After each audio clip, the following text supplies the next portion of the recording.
Episode 192, The Making of AI Playbook, an interview with Highland Radio. The primitive forms of artificial intelligence we already have proved very useful. AI is a golden opportunity. How do we ensure that this technology is regulated? The long arc of technological history is now in an extraordinary new phase. The AI 6 podcast with Joanne Sweeney. I started my professional career in the year 2001. I joined Highland Radio as a graduate journalist, and the rest, they say, is history.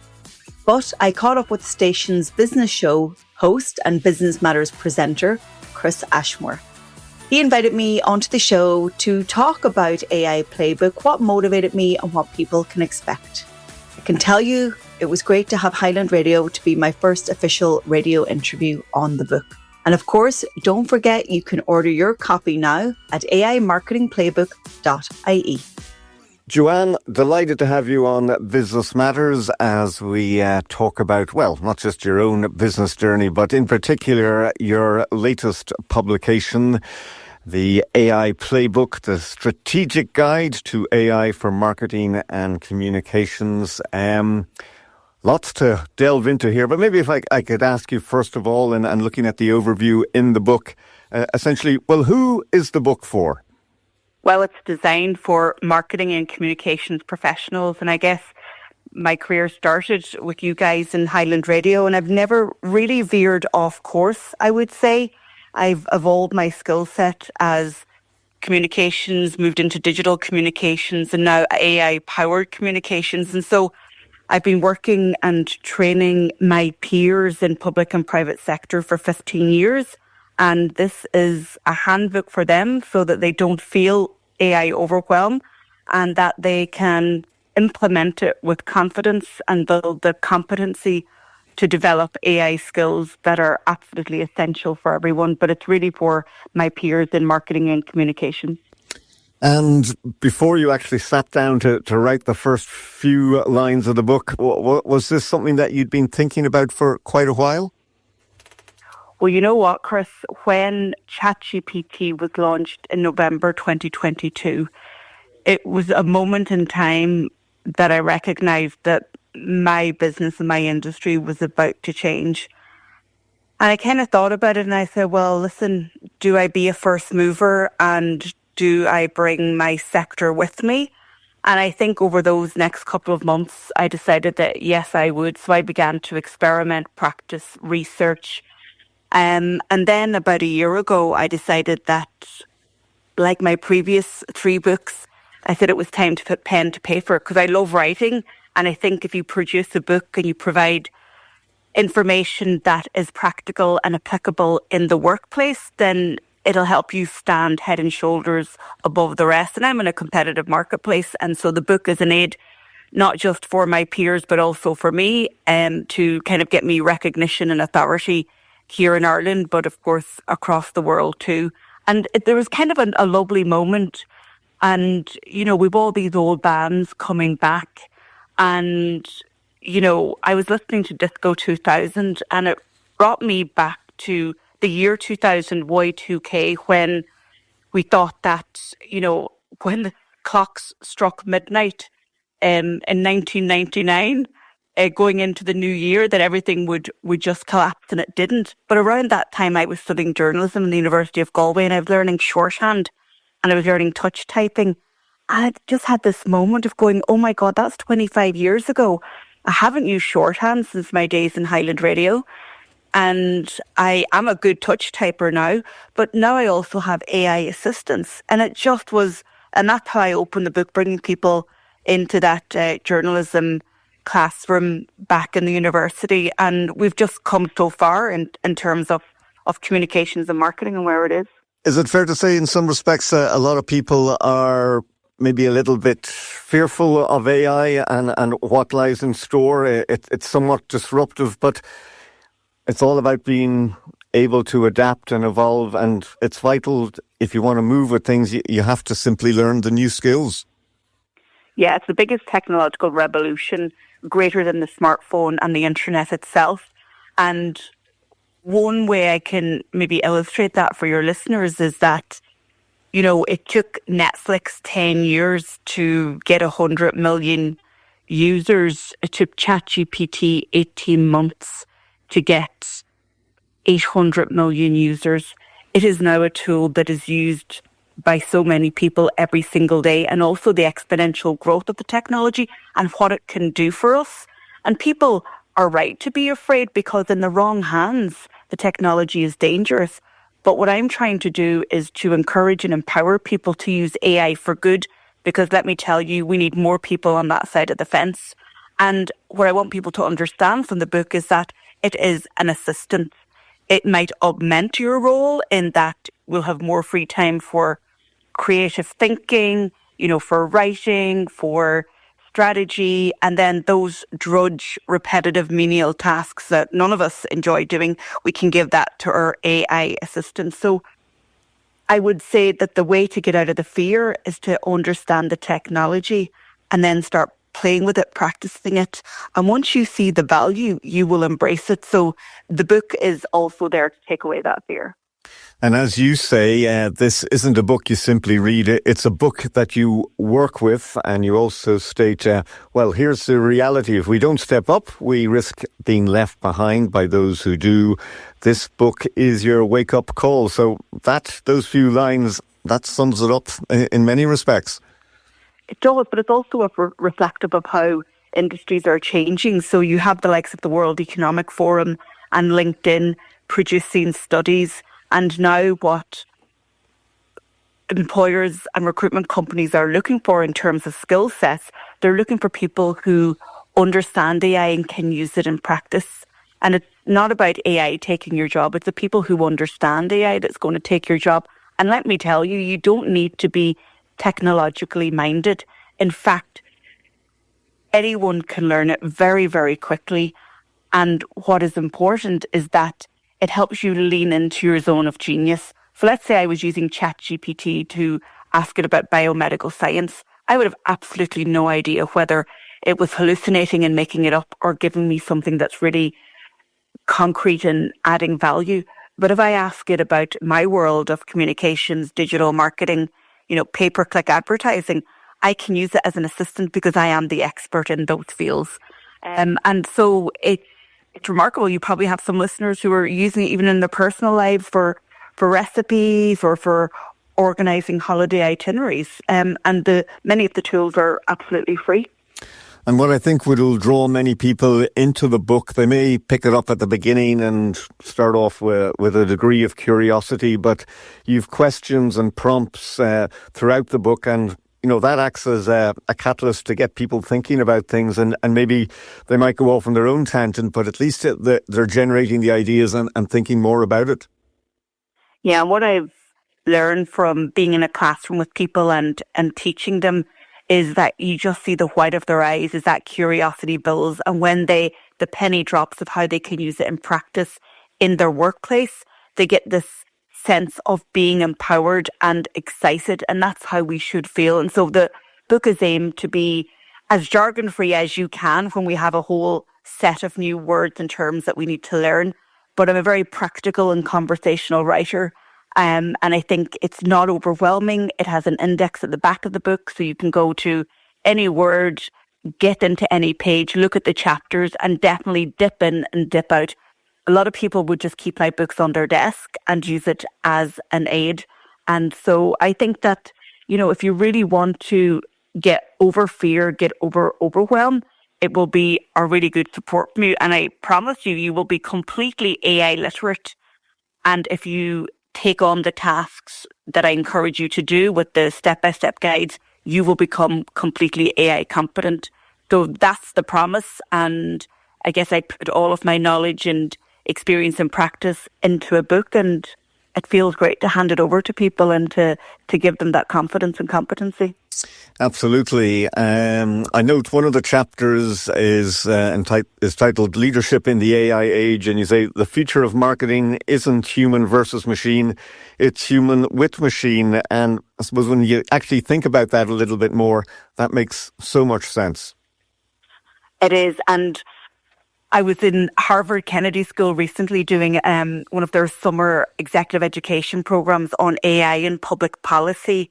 And there was the most simple statement put up in one of our classes. And the lecturer, Teddy Saboris, said, it's about AI plus me equals better. And it was so simple, something that you might teach to a child. And I was like, that is it. And actually, when I came back from Harvard, and I know you got an advanced copy, Chris, I added an extra chapter to the book, based on some of the new knowledge that I got. But that's it. Me plus AI equals better. And that's what you've got to remember, because you are bringing so much to the table. And in fact, one of our lecturers said that there are companies now out there who are buying original content from organizations and individuals because the value of original content and expert knowledge is so rich. Because remember, the AI models are trained on everything that exists on the internet, but how are they going to upskill the models and the supercomputer brains? It's the knowledge that we have. So never forget that what you are bringing, all the years of experience, intuition, nuance, context about your company, your organization, the AI wants that from you, but that's what you're bringing to the table. And ultimately, AI is only as good as the humans behind it. Well, that's it. They say garbage in, garbage out, and people complain that the models are stupid or that they hallucinate, and they make things up. But you have got to manage it. It's just like having a human assistant on your team. If somebody came in from TY, from university, or from, any sort of program, and they were brand new, you would have to brief them, you'd have to train them, you'd have to coach them, you'd have to give them feedback on what they produced. And that's exactly what you do with these AI models. And there are ways to do that efficiently and effectively. And I share all of those insights in the book. Now, what I found reading the book, it flows so easily, and I was immediately taken in by a number of things. Indeed, even in the first chapter, you've a bit about Henry Ford being the AI godfather of his era, and of course, most of us well familiar with Henry Ford. But it was a good way, I think, sort of to kick things off, and you had some good examples there. Yeah, I remember my dad talking about, when his father and grandfather was alive and they're farmers down in Glen Carrigart, and the horse and cart.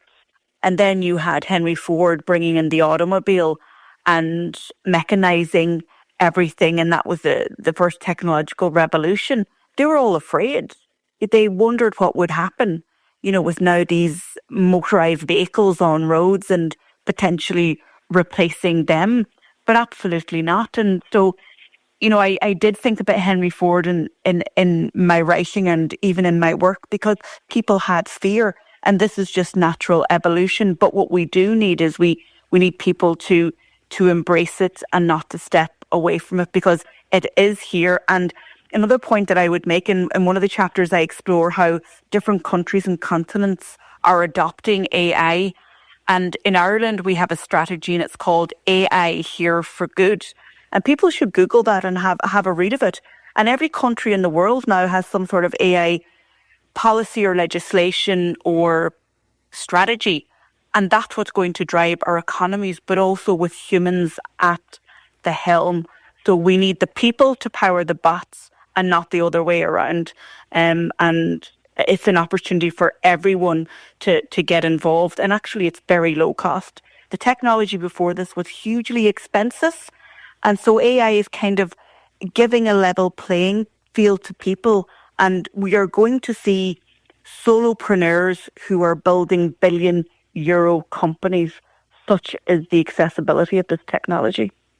And tell me, Joanne, AI is very much in common use now. Everybody's talking about it. But even from your own point of view, like, when did it sort of first really become on the horizon? How long ago were people beginning to talk about it? Can we trace it back to any particular decade? Well, we can. We can trace it back to the late 40s and the 50s. And I talk about the few good men of AI, and then the godmother of AI, and these were just kind of science engineers just looking at how computers can work and writing computer software. And there was a bit of a lag between the 50s and the noughties. IBM had Watson in the 90s. And, the pace had slowed. But then we got into, the internet and the smartphone, and that kind of took over the technological revolution. But then we jumped in to the 2020s and we had these large language models, and OpenAI, the company that produces ChatGPT, that was that exponential growth between 2022 and where we are now in 2025, where they have those 800 million users, and it's now mainstream. We're not Googling anymore. We're talking to AI. We're having a two-way conversation. And in fact, Google have had to reorientate their whole business model, because guess what? Search is going to be dead very, very soon because we're not doing it. So yeah, we can trace it back. There's a very definitive timeline in the book, but it's the speed in the last couple of years that's what's making the difference after about 50 years of it just kind of progressing at an evolutionary slower pace. The acceleration is what's making it. And then the other thing to note is NVIDIA, who is the creator of the chips, these super powered chips that you need in order to power large language models. We also need data centers, and that's a whole other conversation. But definitely the technology exists and everybody is experimenting, from education to healthcare to retail to marketing and comms, of how we can use it to improve experiences and also to make our lives easier. Well, you're an expert in the field of marketing and communications, and in the book you give a number of examples of ways that AI is transforming the whole marketing side of things. So maybe you can just elaborate on that a little bit and give us a few examples. Well, yeah, I mean, as a marketer, one of my jobs is to come up with ideas, campaigns, methodologies of how to reach the right people at the right time on the right device, and all of that. Now you can ask ChatGPT. So am I redundant? Well, part of me is only that I know how to steer the AI models. So ideation and brainstorming is fantastic. It's a great copywriter. If you're not a natural writer, and I know loads of people who will look at a blank email, and will procrastinate because they're not a natural writer. If you speak into ChatGPT, it will write for you. So if you give it your thoughts, it's a great companion. In terms of writing strategy, you can ask these AI models to act like a senior marketing director with 20 years experience working in a major consultancy firm like Accenture and having to create a pitch for a potential business opportunity. The latest model, ChatGPT 5, Sam Altman, the CEO of OpenAI, says that this model is like having a PhD level expert on your team in any discipline. That is the promise that ChatGPT. So it can do anything that I can do, and you might argue, can it do it better? So the book itself, Joanne, just tell us when it is going to be officially launched, and how can people get a copy of it? So it's going to be officially launched on Friday the 12th of September at an event in Dublin in the Mason Hotel. I'm also going to hold a 2-hour masterclass at that event, and it's absolutely free. If you want to come along, just go to aimarketingplaybook.ie. But you can also pre-order the book, and if you do pre-order before the 12th of September, you will get a free online AI masterclass with me. And before we let you go, just to bring us up to speed on your own career, many of our listeners may recall the days when you were with Highland Radio. Then you had Media Box located here in Letterkenny. Before you went to Galway, you now have the Digital Training Institute. You're always on the go. You've 11 academic and professional qualifications. So in a nutshell, what is your main concentration of work at the moment? Yeah, so I've niched into two main sectors, Chris, government and public sector, and also the radio sector. And I've had the pleasure on an ongoing basis to work with your colleagues at Highland through the Learning Ways SkillNet. And I deliver training and develop strategy for organisations across Ireland. And I do a lot of work in the Brussels bubble with the EU institutions.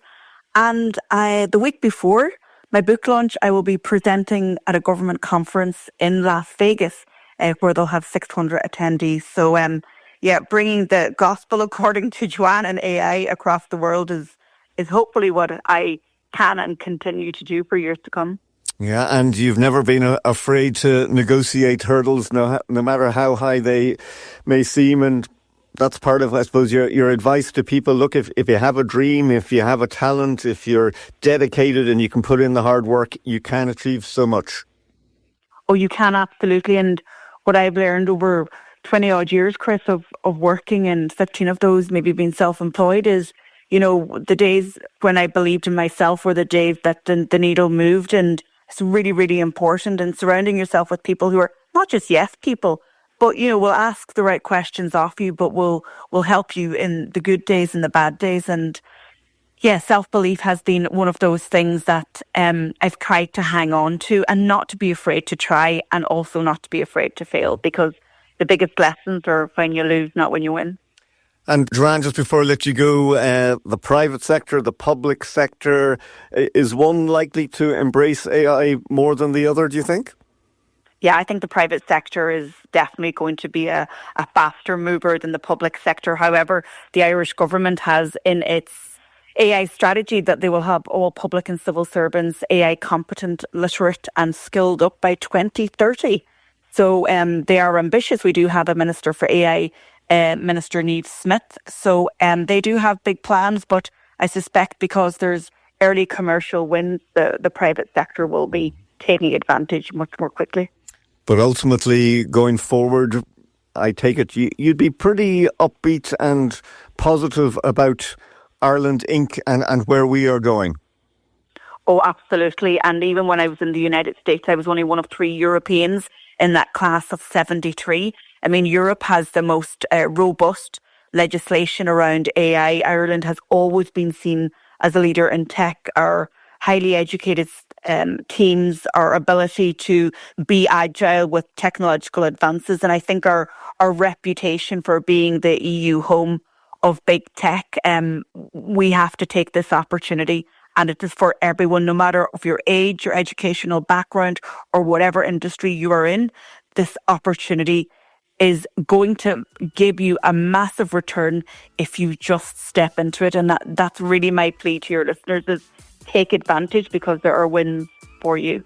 And my thanks to Joanne Sweeney, the author of the AI Playbook, the strategic guide to AI for marketing and communications.